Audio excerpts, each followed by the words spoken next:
Greetings, sisters and brothers. Welcome to African History Club, episode number 47. I'm your host, Milton Alimadi.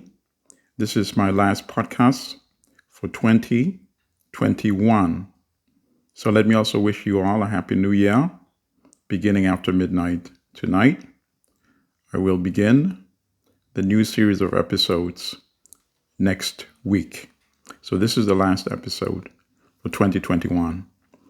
I'm your host, Milton Alimadi, and today I go back to South Africa once again. Episode number 46 was also devoted to South Africa. I discussed the life and legacy of Chris Hani, the great revolutionary South African leader in the African National Congress, and also a leader in the South African Communist Party. Today, I would like to discuss the life and legacy of Archbishop Desmond Tutu, who died at the age of 90 on December the 26th.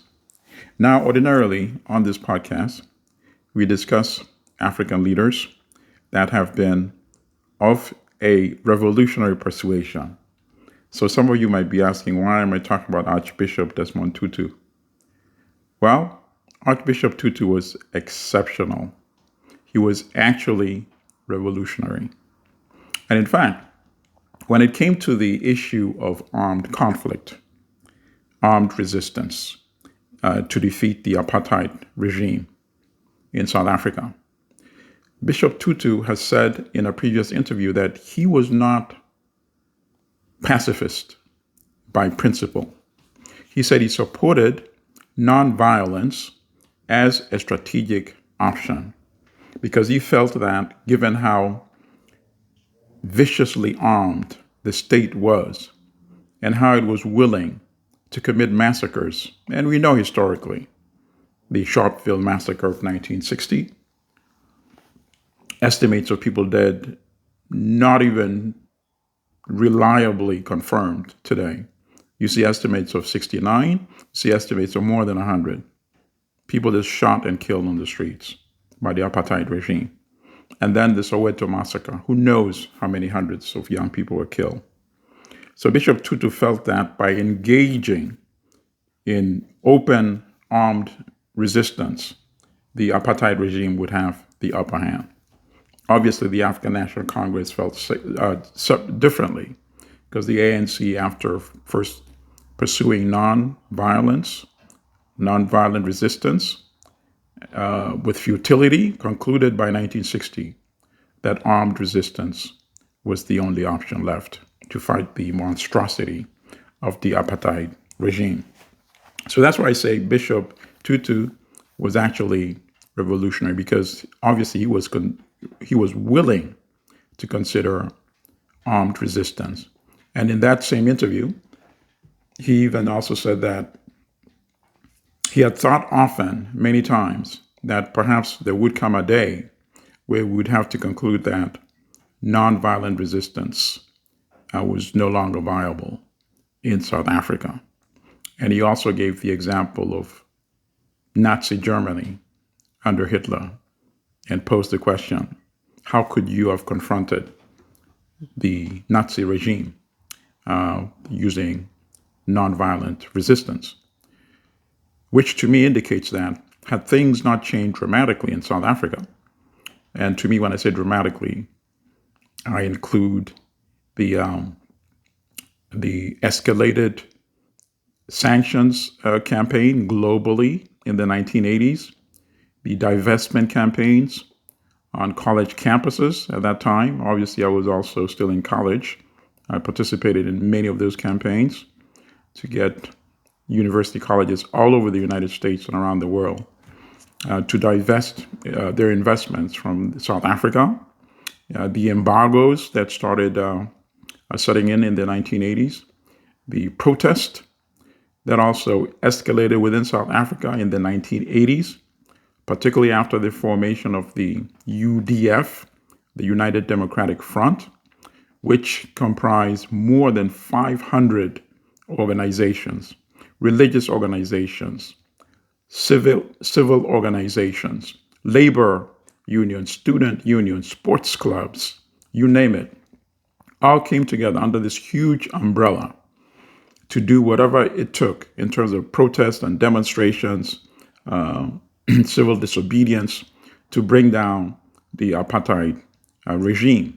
And Bishop Tutu, of course, played a very key role in the emergence and the activities of the United Democratic Front in the 1980s.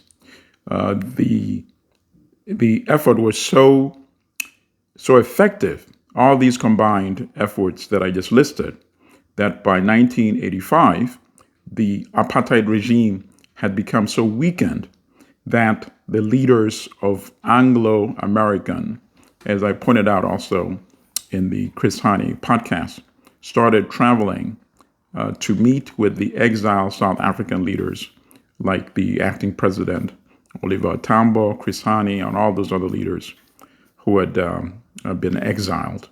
And of course, at this time, the other leaders like Nelson Mandela were still serving the long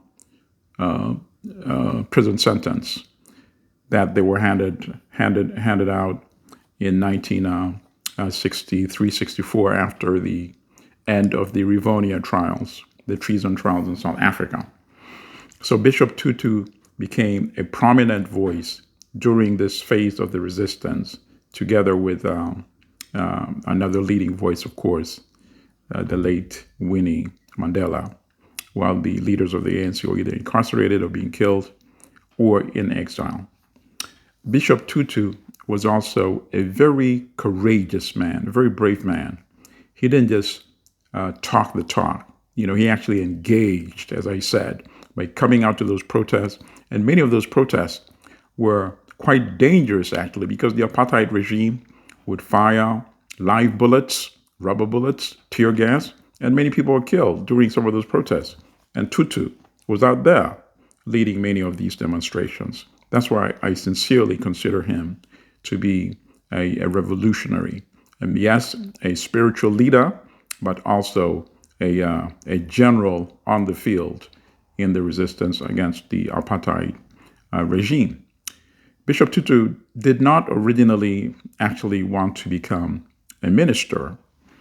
He was born in 1931, and when he was 16 years old, he contracted TB, tuberculosis, which was very rampant, still is, but much more so in those days, and afflicted the African population much more severely. It was such a serious issue in terms of the death rates, young people being killed by this disease, that Mandela actually discussed it in his when he gave that speech in self-defense during the Rivonia trial.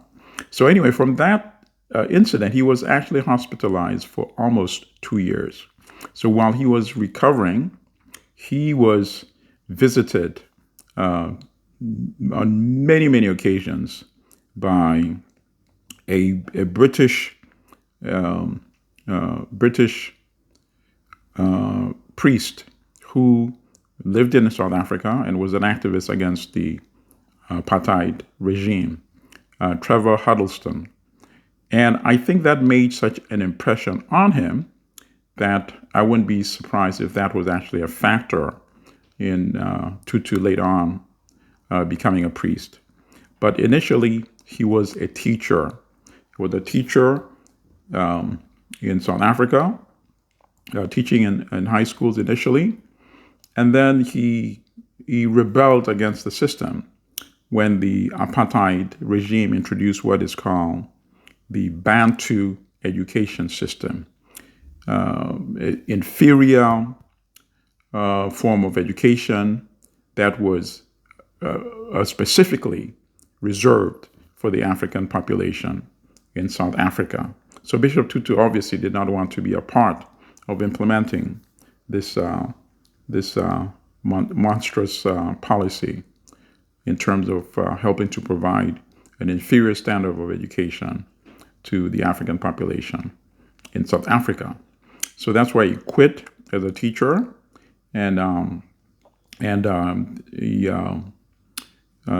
eventually became a priest in South Africa of the Anglican Church, and he kept rising in the hierarchy. He eventually became the first Archbishop, the first African Archbishop of Cape Town. And he used this recognition and this prominence to actually become much more vigorous in his campaigns against the apartheid regime. He also became the General Secretary of the South African Council of Churches, and this also gave him a much wider podium from which to denounce the apartheid regime. I remember when I was a teenager, my family is from Uganda originally, but I actually grew up in Tanzania as well. So I remember as a teenager in Tanzania, I used to hear about Bishop Tutu pretty much every day. He was widely covered in many African countries because he was pretty much the sole prominent voice fighting against the regime, leading the fight against the regime, who had international recognition and publicity. So I became very familiar with the name Desmond Tutu, even while I was growing up in Tanzania. So obviously, Tutu lived through all the interesting, major, significant events in the timeline of the resistance against the apartheid regime, in the same manner in which Chris Hani did. So I won't spend much time discussing it because it will be almost like repeating episode number 46. But of course, he was born in 1931. The apartheid became the official policy of South Africa in 1948. The repression escalated right after that, starting with the banning of the South African Communist Party in 1950. Then after the Sharpeville uprising and massacre in 1960, the African National Congress was banned. The Pan-African Congress, led by the late Robert Sobukwe, who does not get enough recognition for his contribution to the struggle. And I will spend a couple of podcast episodes in 2022 addressing the contributions of Robert Sobukwe, who actually led that protest to symbolically burn that offensive and hated internal passport that Africans were required to carry, called the pass books, to adhere to the pass laws in South Africa. So they wanted to symbolically burn that in public. And of course, the police just went crazy and carried out that massacre. So all these organizations were banned. So now we're in 1960. And as I discussed in the Hani episode, that's when many young South Africans started being smuggled out of the country to train in guerrilla warfare. So the resistance continued in the 1960s. And then we get into the 1970s. We have the Soweto Massacre. Once again, thousands of young South Africans fled into exile to be trained and to take up arms to fight against the regime. So then 1980 is a very interesting time, because in 1980s now you have the United Democratic Front, UDF, being formed in 83, leading the protests on the streets.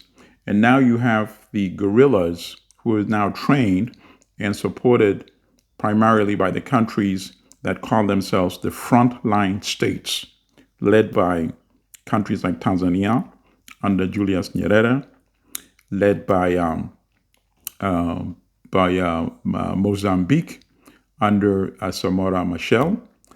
By this time, Rhodesia has now become Zimbabwe, with Prime Minister, later President Robert Mugabe.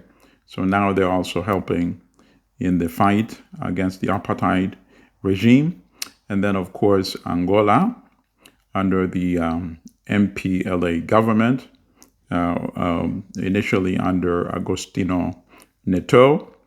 He died not too long after becoming president. He didn't live long after that. And then Jose Eduardo Dos Santos became president. So all these countries were contributing in the fight against the apartheid regime. And then, of course, the X factor was Cuba.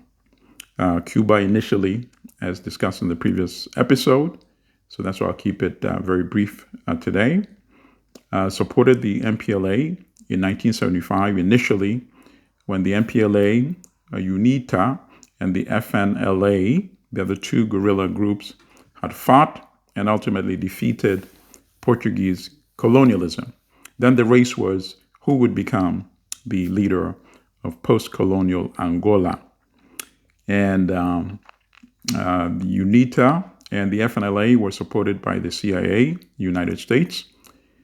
So there was a danger that Angola would become a reactionary African country after the end of Portuguese colonialism. So Cuba intervened in 1975 and helped the MPLA to secure power. But now we come into the late 1980s. South Africa has now invaded and occupied Angola and also supporting UNITA. By this time, the FNLA was no longer a factor. I think, in fact, Holden Roberto, the leader, had died by that time, if I'm not mistaken. But in any case, the FNLA was no longer a factor. So now it's the UNITA, once again supported by the CIA, and now managed directly by apartheid South Africa. And on the verge of defeating the MPLA. And as discussed in the previous episode, that's when Castro made the decision to intervene on a massive scale, sending tens of thousands of soldiers, defeating the South African army at the Battle of Cuito Cuanavale, Cuito Cuanavale, for those of you not familiar with this phase of dramatic history in South and Southern Africa. You should look up, there are several documentaries about this. So that's why I say the 1980s became very dramatic, particularly after Cuito Cuanavale. South Africans realized that they no longer would have to deal only with people like Bishop Tutu, who, of course, very effective in mobilizing and bringing all these protests to the street, putting pressure on the regime. Now you have a new element in the equation. When South Africa realized that, they can actually be defeated militarily on the battlefield. And that is when, of course, South Africa withdrew from Angola, withdrew from Namibia, and Namibia, which had been called by South Africa as Southwest Africa, became the independent nation of Namibia. Nelson Mandela was released in 1990, and the negotiations commenced to end the apartheid regime and to have democratic elections in South Africa. And Bishop Tutu continued to play a key role. In fact, Bishop Tutu played a key role in the involvement of the business community, because the business community, once they realized that the game was up, always obviously wanted to be to continue being in a dominant position and to actually guide the process. So on the one hand, you had people like Chris Hani and Joe Slovo, prominent members of the South African Communist Party, and also leading members of the ANC and the ANC's armed wing, Umkhonto we Sizwe, who actually might have favored a military solution where then you get to dictate how the post-apartheid state should look. So you had them on the other hand, but then you had the other side that wanted to negotiate the end of apartheid, including the business community.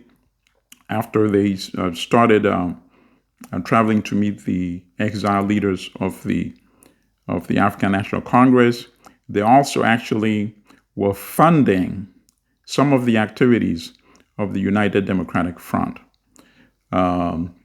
providing funds for legal defense for many of the leaders, and also paying for the facilities where meetings were being conducted, they realized that obviously this is a much, much better option than South Africa, the establishment, the white establishment, suffering defeat on the battlefield.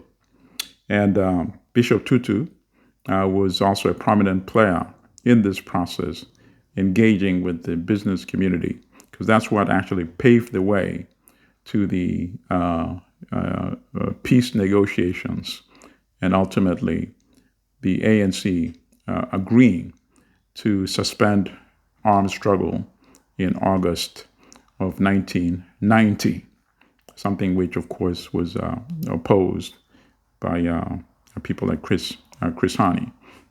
And then the negotiations ended, of course, with the democratic elections of April 1994. Mandela became the first African president, the first legitimate president of South Africa. And Bishop Tutu continued to play a significant role. He was appointed by Mandela to head the peace, the Truth and Reconciliation Commission. And of course, you heard my views on that commission in the last podcast. And very briefly, I can only say that I understand the argument that there was fear that South Africa could have descended into civil war with the African majority now fighting against a retrenched white establishment that was fearful to give up power. That is certainly an argument. On the other hand, I do not believe that all the people who were provided amnesty were worthy of that amnesty. Certainly not the people who killed Steve Biko so brutally, and many, many other leaders of the fight against the apartheid regime. So that is my short view on that issue. So anyway, he chaired that commission. And that, I think, was one of his last most prominent high visibility engagements within South Africa. He, of course, became a prominent voice globally as well, intervening in other international issues where people are facing injustice. He intervened in the Palestinian struggle. In fact, he compared the Israeli abuse, mistreatment, the attacks, the dispossession, the destruction of the homes, the dispossession of the land, the treatment of the Palestinians. He compared it to the apartheid system. So he traveled there as well. He traveled to other hotspots when Kenya had that disputed election in 2007, and pretty much civil war had started in Kenya. We saw some of those killings beamed on the TV screens around the world. Bishop Tutu was also very instrumental, together with other leaders like Kofi Annan, in bringing the sides to the table and resolving that conflict and reaching some accommodation between then President Mwai Kibaki and the leading opposition leader, Raila Odinga, who many believe had actually won those elections. So these are the kind of activities he remained engaged in. And then within South Africa itself, he became a very, very important critical voice against the new establishment in South Africa. And what is the new establishment? The new establishment are the African elite that Steve Biko had warned against many, many years earlier, when he said that if we replace white faces with black faces and we don't change the system, we don't change the system of production and ownership of the major resources and factors of production in South Africa, it would be as if nothing changed. That's what Biko had said. And it turns out he was absolutely 100% correct. As I speak today, much of the wealth is still owned and controlled by the European elite in South Africa, more than 70% of the most arable land controlled by the European South Africans, who are less than 8% of the population. And then, of course, the new elite are the Africans, who have now become tremendously wealthy. And Tutu condemned that. He said, how can we have such wealth and opulence while we have Africans going to bed hungry without enough food? We have schools that don't have textbooks for our students, and some students being taught outside under trees. What kind of dispensation is this? Is this really what we fought for all these years? And then the corruption, the embezzlement of funds. He was very harsh about that, and rightly so.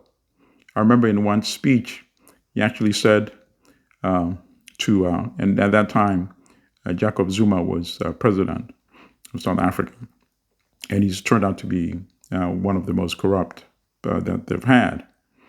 And he said, very soon, I will start praying for the downfall of the ANC government. So it's kind of sad that obviously he was at a very advanced stage in his life. I just wish there were more such ministers, such men of the cloth, not only in South Africa, but throughout Africa, in other African countries. These are the kind of voices that the continent needs. And that is why Bishop Tutu deserves the tribute and acknowledgement. And that is why I dedicated this last podcast of 2021 to the life and legacy of Archbishop Desmond Tutu. May he rest in peace with the ancestors. And to all of you patrons and supporters, I thank you once again.